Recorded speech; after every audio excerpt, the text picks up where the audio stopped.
get started with just kind of like a professional bio of you, Janet. You're Janet Carruthers, CEO at BizCentralUSA, and we'll definitely be diving into what you do and your specialties and all that stuff. Also, you put in some time at the SBA, so that's, love to hear about that. And anything else in your professional journey that is, noteworthy? Well, actually, I kind of started out in kind of a weird place. I actually started out in the military, and so I am a veteran, and I did retire out of the Small Business Administration, SBA, and I actually started out in training, so developing training, and then kind of moved over into the financial field because there was always jobs there whenever nobody wanted to do the bookkeeping and the accounting. So I got my CPA license. I'm also a certified fraud examiner. And then once I retired out of the government, bought into BizCentralUSA. It's been around since 2004. I am the third owner. There is a founder before that. And there was two sides for BizCentralUSA. It was the profit side and the nonprofit side. So the nonprofit side is doing only nonprofits, and I have the BizCentralUSA, which we help women, minorities, veterans, disadvantaged businesses in order to get certified. And we also help them with business development, websites, marketing as well, and also a little bit of contracting. But it's mostly business consulting for business development. Okay. Yeah, that's a lot. And I didn't know about the military. What branch were you in? I was in the Army. Okay, great. I've got some family in the Army. Okay. All right. So yeah, let's dive into, what you do at BizCentral. So, I know you do a lot of certifications. How many certifications do you handle? There's Certification types? right now in the US as we speak, there are 413 certifications. Okay. Yeah. And how are those 413, how are they distributed among different agencies or states or whatnot? Are most of them run by SBA, or of those 413, are they just scattered everywhere?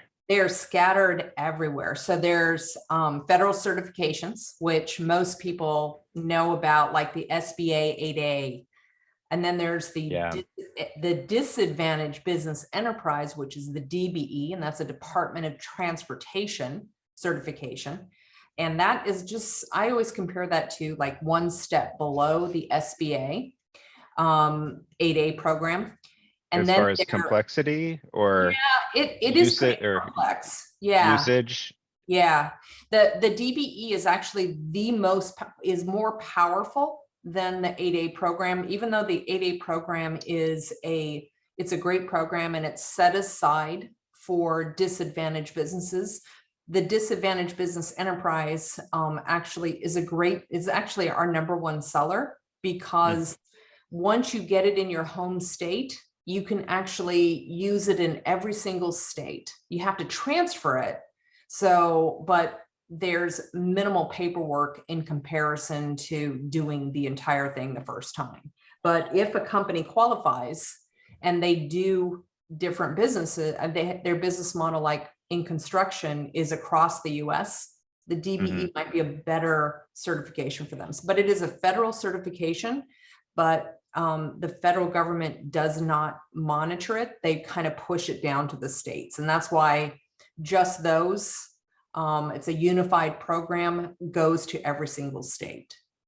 And then most states have a minority business enterprise, an MBE, or a woman business enterprise as well. There are certain cities, like City of Baltimore, a lot of cities in California that have programs that are very only city-centric.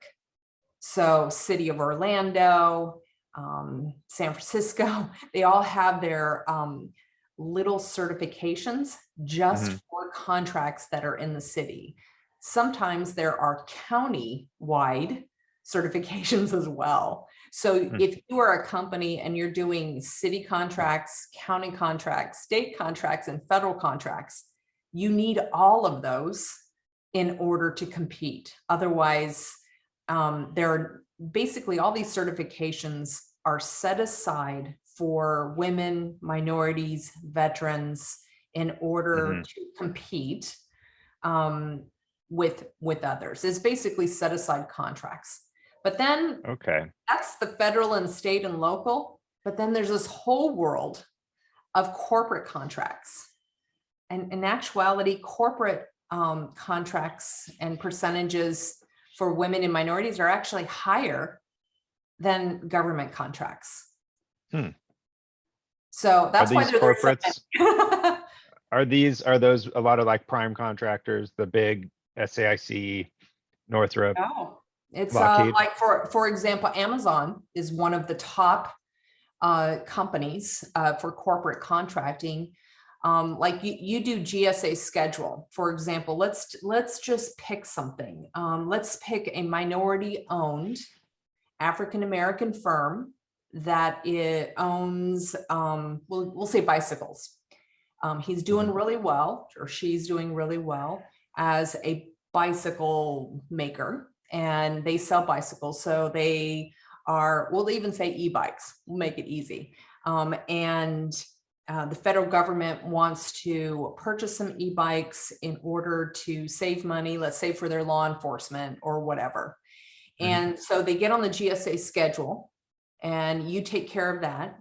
But they also want to sell to the public as well. Well, Amazon has a program for minorities. And if the minority business enterprise, if they have that certification, there's a whole community of Amazon sellers, well, where Amazon will help you, develop your business, show the different kinds of things that are going to be necessary in order to be an entrepreneur selling those bicycles. So Amazon has a goal, I believe theirs is about 26% of women and minorities, but they mostly focus on minorities. But there are other organizations like Airbnb. They have a supplier diversity database.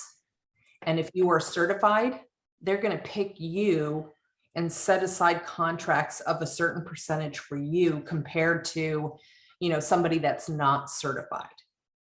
Wow, And so I had there's no clue. Yeah, I believe that we do business with a number of large corporations, and we have one that their goal each year, their strategic goal is, and it's a warehouse sales place, and their strategic goal is at 36% for contracts to be set aside for women, minorities, and veterans.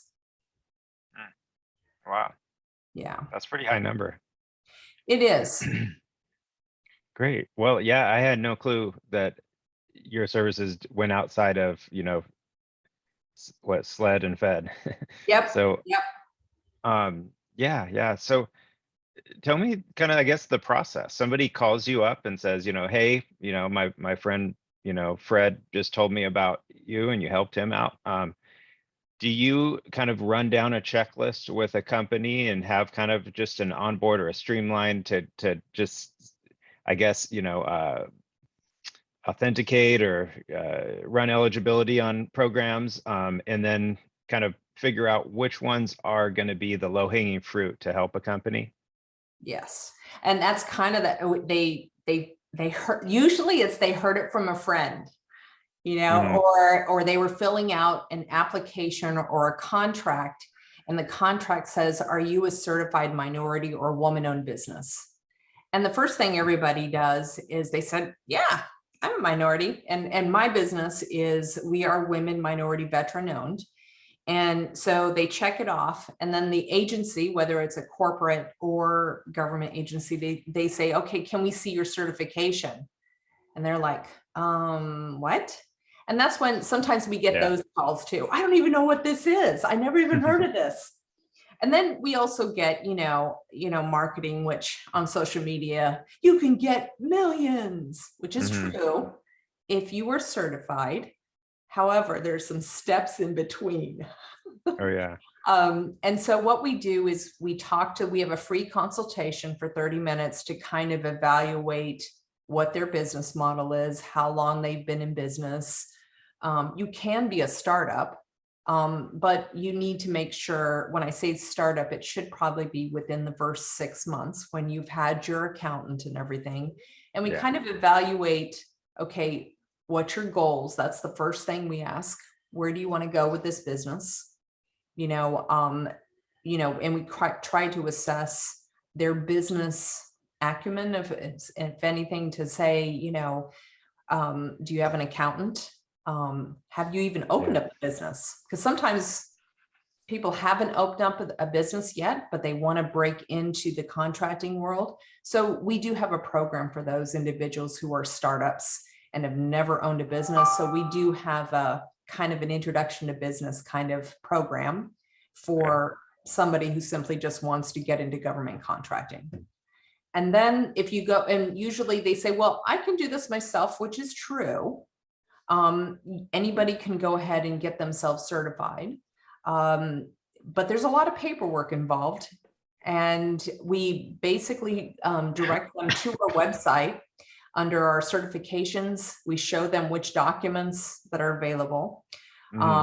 And there are services that are available across the US that our tax dollars do pay for. So most of our clients are usually going to be those who are startups or those people who just don't have the time to do all of this. And we walk them through everything. So by the time they get their certification, they are ready to go to sign up on a contract.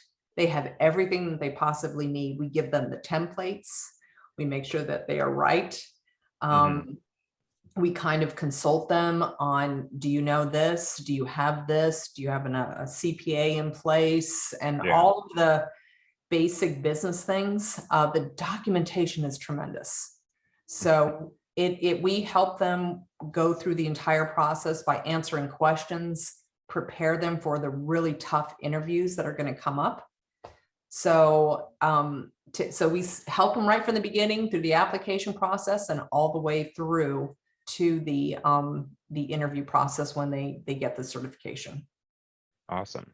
That's great. Well, you had mentioned, I think it was DBE earlier as being kind of like your most popular certification. What else are there? What are your top 5 that help small businesses? If you're in the construction world or are going to have different offices all over the United States, the DBE is definitely one of them. As you know, the GSA, being on the GSA schedule, if you have a product or are in IT, and even I'm finding out transportation is also another good one to be on the GSA schedule as well.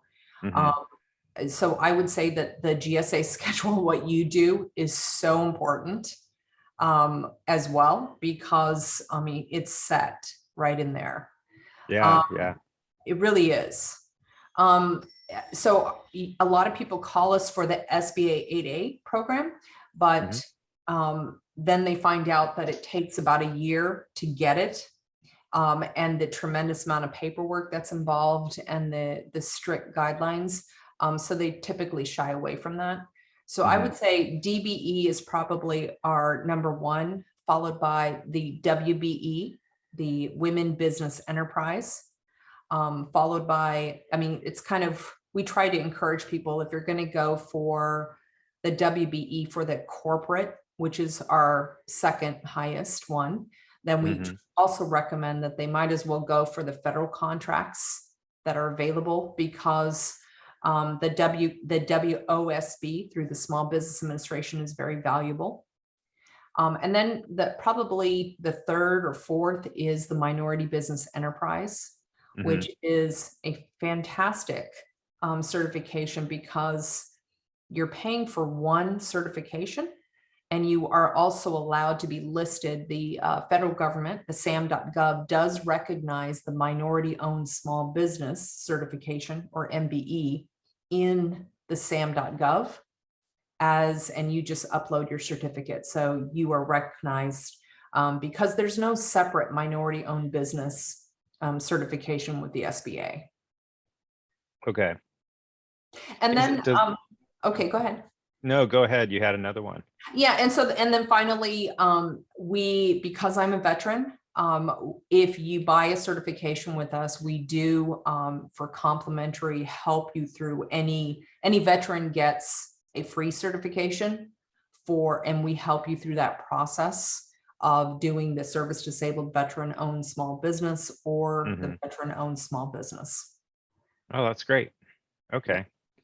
I may be sending some of my veteran customers your way then. Well, yeah, so it sounds like a lot of those are under, I was trying in my head to kind of keep things in buckets. So a lot of those were SBA certifications. Did you say that the DBE was actually a Department of, was it transportation? No. Yes. Was it transportation? Right. Yep. Mm-hmm. Okay, yeah, that's really interesting. And Department of Transportation is really funny how they just seem to have their claw on something that it's really strange how they ended up with it, and who knows why, but that I've seen that in other areas too, where Department of Transportation, it's like, oh, they oversee that. But yeah. It is surprising. And they also have the airport concession DBE. So anytime you've flown in an airport, the hardest certification outside of the SBA 8A is to get the ACDBE, which is Airport Concession Disadvantaged Business Enterprise. That certification allows you to be like a vendor inside of the airport. So if you've gone through an airport, everybody has, and you've seen a kiosk or you've seen some fast food place, they either, if you see a franchise there, that franchise owner probably is either a woman or minority or veteran owned business that has an ACDBE. Oh, okay. Okay. Interesting. Which is kind of strange, huh? Because the DOT also manages the airports, train stations, rest stops. Yeah. I'm not surprised that airports are overseen by DOT, but the commerce, their controlling of the commerce and that whole initiative I did not know about, and pretty interesting. Yep.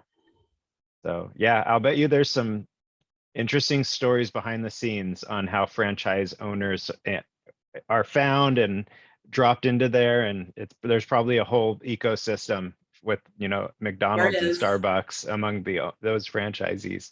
Yep. So good reality show. I'd say. All right. So we talked about the certifications themselves. Do you do any kind of tracking on which ones are the most beneficial? So let's say a company comes to you and you run the pre-screen and you kind of flag, okay, well, they're minority owned. So this kind of clump or this bucket of certifications are on the table. How do you kind of talk them through which ones will actually, be, the most, I guess, the highest return on investment, or the most prospective for them? And it really, and that's where our business consulting part really comes in, because it also depends. We're working together as a team. Where do you want to go with this business? And, there may be a business where, hey, I don't want any more business. I just want to stay in my little local area, and then I really want to work with, the local, this tri-state area. I don't want to go away. And then I have everything from that to some really, ambitious clients who say, I want to have an office in every single state. I want to do every single contract. I will grow. And we meet the client for where they're at and where they want to take it. So, but if we also do see a lot of potential, because we try to connect our clients together should they need subcontracts for whatever. Right. Then we do bring that up to them. Like, for example, if you're an electrician and you have a DBE, you pretty much can go ahead and write your own ticket. If it's a minority or woman-owned company, there is such a critical shortage. If you are an HVAC, oh my goodness, with the infrastructure bill that just got passed in November, there is a tremendous amount of opportunities across the US. And so we look at the client, but we also do make recommendations if we look at their financials and believe that, and tax returns and stuff as they're doing their certification, that they have a possibility of doing more than what they are. But some people don't want to grow. And you also, with every growth, you have to have that infrastructure ready to go. And some people don't want to do that. Some people just say, I just want to survive for the next couple of years and then just shut it down. Or there's people that are younger and say, this is my legacy. I'm going to pass it on to my family. Let's go. So we join them where they're at. I see. Cool. Well, kind of along that same vein, what are the most beneficial certifications? Kind of going into, I guess we're halfway through the year almost, but going into 2022, 23 in the future, if somebody came to you and they basically are eligible for any and every certification out there, which ones would you say are, the biggest bang for their buck, going to take them the furthest if they just had to pick one or a couple? And well, it's also going to depend on the industry as well. In construction, probably the most valuable one would be a woman-owned small business. Anything to do with construction would be a woman-owned business. IT, same thing. If a woman came to me and said that, I'm kind of, I'm in IT, that's what I would recommend, is a woman-owned small business certification, or a WBE or a WOSB in IT or construction is more valuable than a minority-owned IT company or a minority-owned construction company. They're both valuable, but a woman-owned one for IT and construction would be a little bit higher. So it would really depend on their industry. The DBE for the next 5 years is going to be the most valuable because the money from the infrastructure bill is supposed to last for the next 5 years. We're already 6 months into it, depending on the state, but there's still 4.5 years left. So I would say overall reaching would be the DBE. And then, and it also, it's like any kind of business, you want to look at what the demand is in whatever that business is, if you're having to just start out, and then make your adjustment to meet that demand, and then go for that certification there. But for right now, a woman-owned business that's either in construction or IT has the highest capability of contracts, and electrician, to anything to do with construction is going to be that's great to know. So yeah, anybody listening, I'm sure your ears are perking up. And kind of on the opposite side, are there any certifications that people come in and they ask for or ask about, and you just say, I would advise against this certification, whether it's not worth the trouble, or the agency doesn't, they kind of mismanage the process. The buying side isn't there, so they go whatever trouble they go through to get into that certification. There's just not a lot of dollars flowing through it, or any other reason. But do you have any certifications that you're kind of just a little bit sour on right now? Maybe in the future they are going to improve, but for now.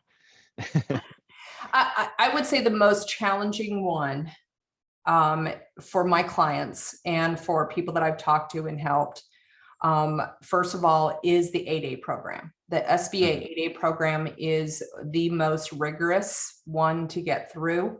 It is a deep dive into your entire life of background, every financial decision.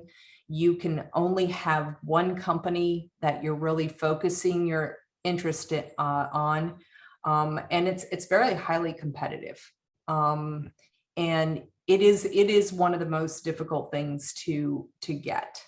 And I hear from my clients and from potential clients that they are most frustrated with the 8A program because it takes a very long time to get.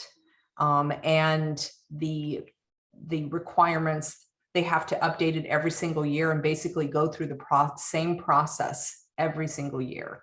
Oh, wow. And so it's only good for about 8 years. And I have had a lot of different people call me that they were potential clients that said that they've been in the program for 3 or 4 years and they have yet to get a single contract. So I think the frustration that I hear from the public whenever I do speaking engagements is the SBA 8A program. Yeah, I kind of had a feeling you might say that, but it's one of the bigger programs too. So I wasn't sure if the kind of the cost benefit or the ROI was there for it. So, okay. Ooh, I just had a question that is not, it's an unscripted one. Oh yeah. I know this isn't directly in the middle of your lane, but I'm sure you have some insight. As far as just government or SLED or Fed business development, you work with a lot of companies, the ones that are super successful. Have you noticed a pattern of the attributes of those companies? So in other words, if there's a company that wants to be an up and comer and break into a really highly successful pattern in Fed SLED, what do they need to do? What are the behaviors or the habits or actions that they need to take? I would say the ones that really break into it's easier to break into SLED because if they're already living in that local area, they can get connected. They can actually go to the bid proposal meetings. They could, meet the key individuals that are in the local government agency that are there. So they're face-to-face value. Federal contracts, most people know, do take a while to try to get because it's kind of like a degree. And you and I've had this conversation before. It's great to get a degree, but your employers and your prospects are not just going to come. You can't just, go out on one of these databases and just put out 100 resumes and someone's going to come to you. You actually have to go out and meet somebody. And I'm pretty much of an introvert myself. So I get that. I totally get that. You don't want to go out there and knock on doors, but the people that move quickly through the contracting process, they are the ones that are actually attending the organizational meetings.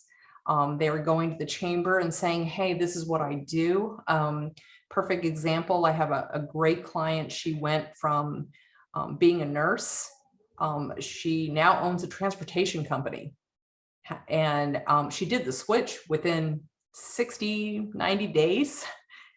And what she did was she started looking at all the public contracts that were available.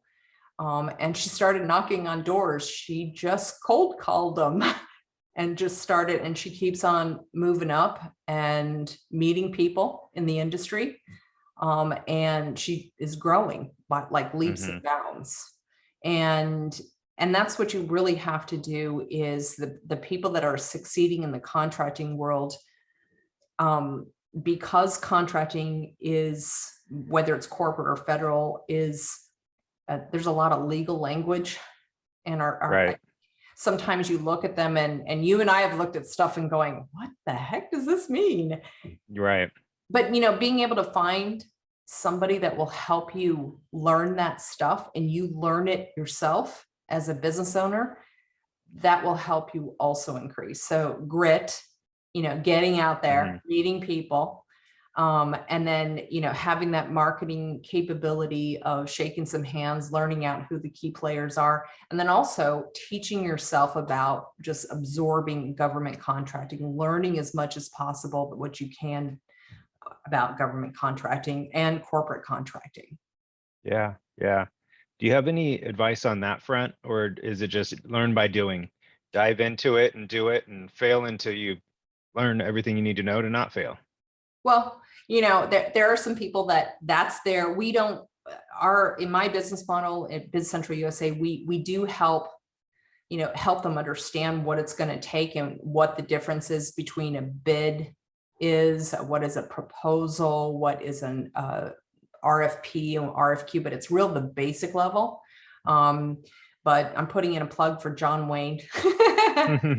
Like his company, Yeah. he teaches you that whole process so that you can learn, so you don't have to rely on anybody else.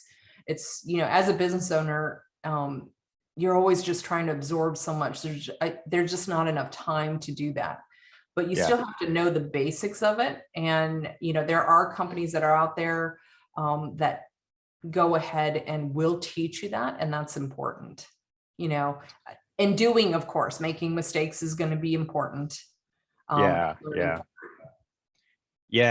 One of the things that you had said in there that I don't think it really clicked in my head until now, and I'd love to have statistics on it. How kind of like the conception of government contracting and competitiveness, and it's kind of like there's kind of two different channels, and I think every company probably, it's almost like a teeter-totter. They're either pretty well connected, in that they know a lot of decision makers and are a well-established company, but then on the other side is just their proposal writing and their systems, the systems side on the back end that does a lot of the magics, the magical stuff that wins awards. But yeah, I think there's I wouldn't call it misconception necessarily, but that a lot, that whole thing of, well, why should I even bid on these government projects or these contracts? They are, they already know who they're going to use.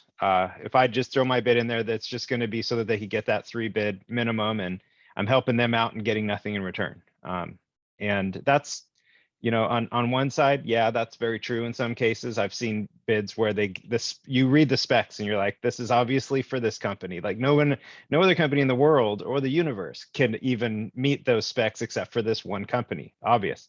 But then on the other side, I've heard in talking to some friends over at FedBidSpeed.com that contracting officers, KOs, are having and have been having for the past 5+ years a really hard time getting that 3 bid minimum. And I think it's kind of like a swing over where that that everybody basically having that attitude of why should I bid has led to KOs having a really hard time to pull bids out of people. And even and a lot of the times the cases are they don't get any bids and they don't have somebody lined up. They're looking for some help, and there you go. Nobody's helping because of that, that attitude that's kind of I'd say rushed over the contracting world because of that, kind of precast decision style, approach that government has kind of gone to. So yeah, just interesting stuff. And that's that's a really good point. I think that like a one person firm, let's just say IT, it's hard for them to make sure that money's coming in. Oh, here's a bid that's coming in. I want to go ahead and bid on this. I've gone to the proposal meetings. One thing that small businesses, and I always tell our clients this as well, if you're like a one person or a very small operation, jumping into the federal government, with this massive multi-million-dollar contract sounds exciting, but are you ready for it? And if you're not, one of the things that a small business could do, and the SBA really supports this, is get a joint venture with somebody.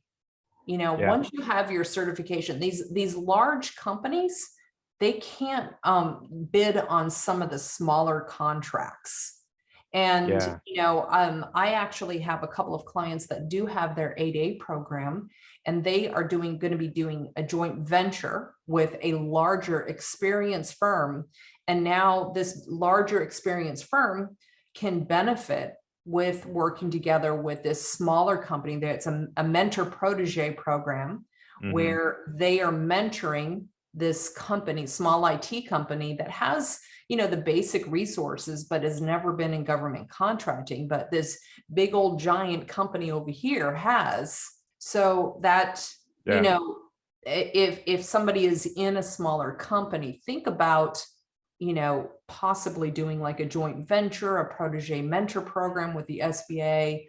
And that might be a way to kind of learn and kind of get paid at the same time, and also have some place to fall back on, you know. Mhm. Do you help with mentor protege? We do. You know, everything from reaching, you know, kind of outreach to find connections We to do. establishing kind of the connection and everything. That's great. Okay. Yeah, I Yeah, was yeah. doing that yesterday. Trying to meet up with two different companies when one company it's a larger company, international company, as a matter of fact, but they have a huge presence in the United States. One of their businesses is in the United States, and I was trying to link them up with a woman-owned company, and she has actually an 8A program. So they're doing the same things, but she's kind of, you know, just like we talked about, when you're a small business, you're trying to do everything. Yeah. Always Yeah. make more money. You can't make more time. We all have 24 hours. Right. Yeah. So, And I mean, just out of curiosity, with mentor protege companies, you know, when those are established in your experience, you know, I don't expect you to speak to the entire, you know, establishment, but are they more just true competitors where one is big and one is small and certified, or are they more kind of like complementary in their services, where maybe they do a couple things different and they put them together and they really are powerful to go after certain contract types? it's Is it? kind of both. It depends. Generally, they are a smaller firm that is certified, and a large firm that is too large, so they're no longer a small business in the eyes of the SBA.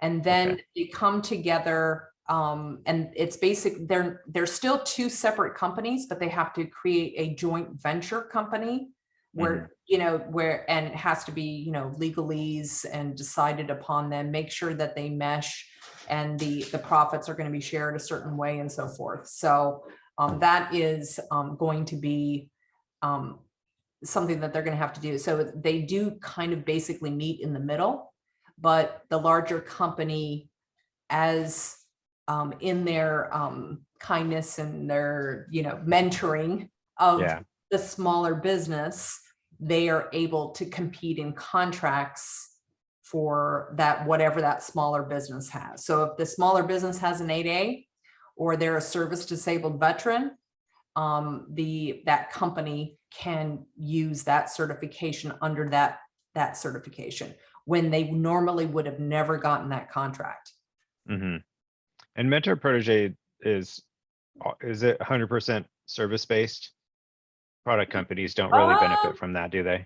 Well, I mean, so for product companies, it can be, but you know, the GSA schedule is still, I mean, it's allowed, but the GSA schedule is actually going to be the best thing for any. Yeah. Yeah.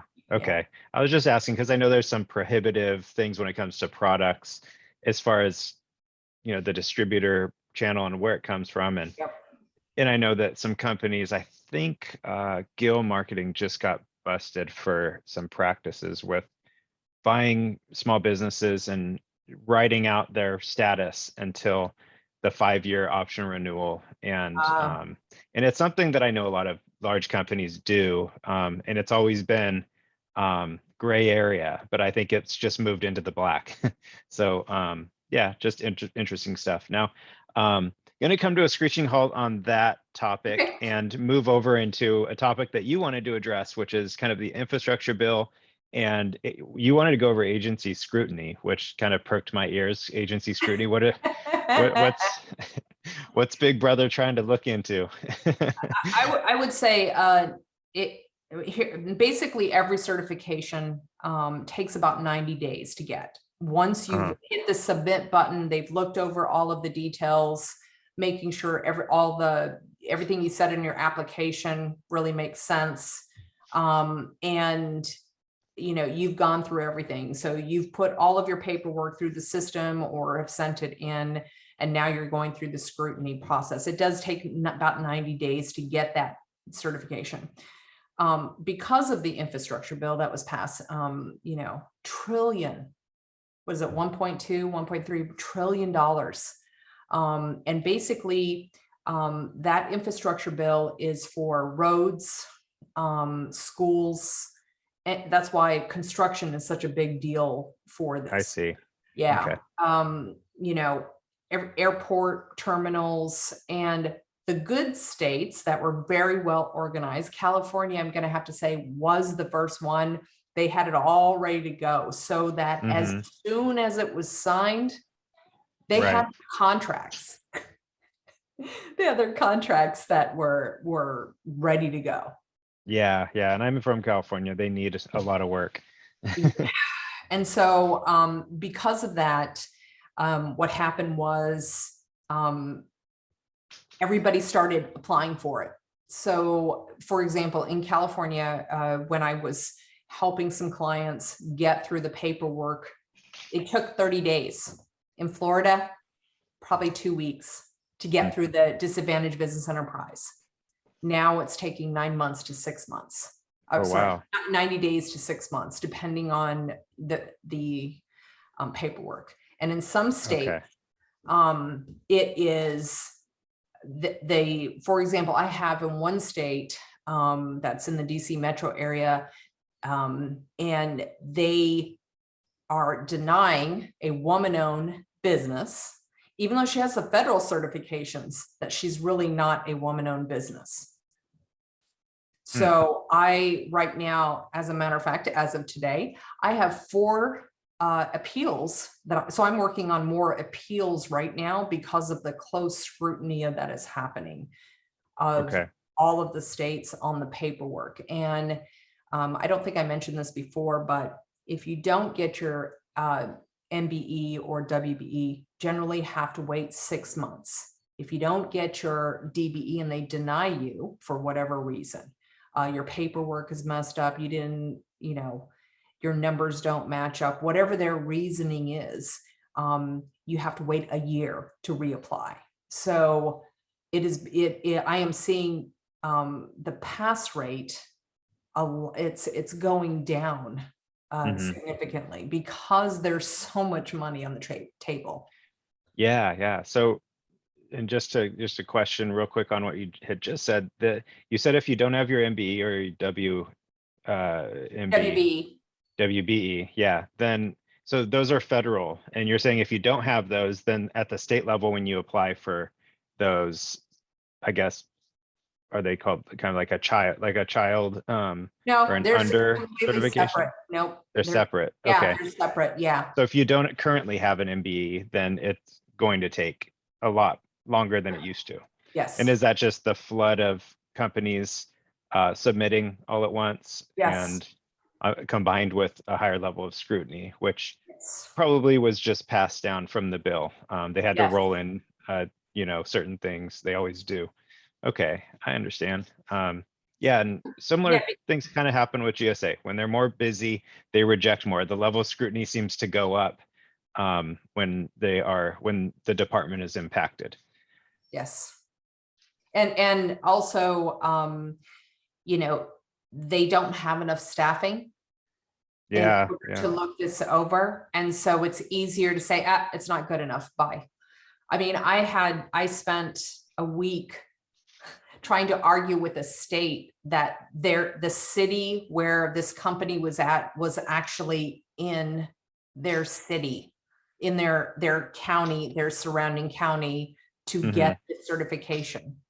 And I had to draw a map and do a video to show them the city that is in their county that covers the certification. So that took a week to do that. First, I did the drawings, and then I had to do the video, and it finally was approved. Okay, I guess you're in our county. So yeah, you can. So it's because they don't have the staffing. When this infrastructure bill hit, tons of money. Get them out. Let's build it. Let's build it. The Yeah. prime contractors, large contractors they will get the contracts if they have a DBE or a minority woman-owned business under as a sub. Hmm. So they win the contract, and then they have to search out a DBE or MBE, and it's part of it is staffing. That in fact, I think it is California where they did subcontract it to a private firm because they couldn't handle the volume. Hmm. I'm sure. Yeah. All right. Well, yeah, thanks so much, Janet, for Yeah, no meeting with problem. me and talking through all this stuff. I learned a ton. And, I always get so many ideas, in just having a conversation. It's great.